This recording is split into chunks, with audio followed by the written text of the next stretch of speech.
Hi! வாங்க இன்னைக்கு நம்ம பிரெட் குலோப் ஜாமுன் எப்படி பண்ணுறதுன்னு பார்க்கலாம். நான் 1 1/2 கப் தண்ணி எடுத்திருக்கேன். 1 கப் ப்ரவுன் சுகர் எடுத்திருக்கேன். இதை நம்ம சிரப் மாதிரி ரெடி பண்ணிக்கலாம். 8 பீசஸ் எடுத்திருக்கேன் நான் பிரெட். இந்த மாதிரி பிரெட் க்ரம்ஸ் மாதிரி அரைச்சிக்கலாம். இதில் கொஞ்சம் சுகர் போட்டுடலாம், ஏன்னா சுகர் ரொம்ப கம்மியாக இருக்கும். சுகர் போட்டு நல்லா மிக்ஸ் பண்ணிவிட்டு கொஞ்சம் தண்ணி ஊற்றிக்கலாம்.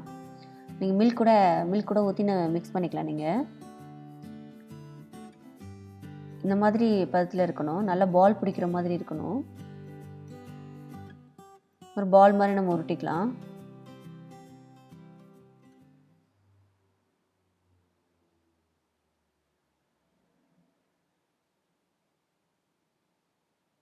இப்போ பால் ரெடி ஆயிடுச்சு.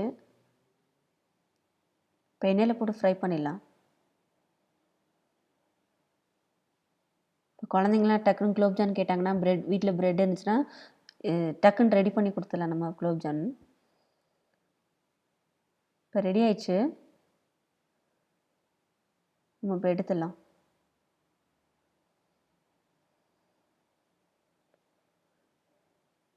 இப்போ சிரப்பில் போட்டுடலாம்.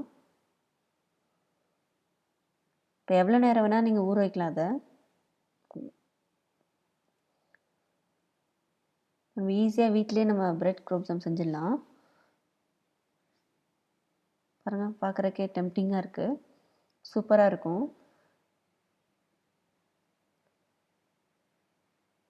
நம்ம இந்த மாதிரி பிரெட் க்ரம்ஸ் போட்டு அரைச்சி போடுறதுனா நல்லா இந்த பால் பிடிக்கிறதுக்கு நல்லாயிருக்கும். இந்த மாதிரி ட்ரை பண்ணி பாருங்கள். எப்படி இருந்துச்சு சொல்லுங்கள். பாய்.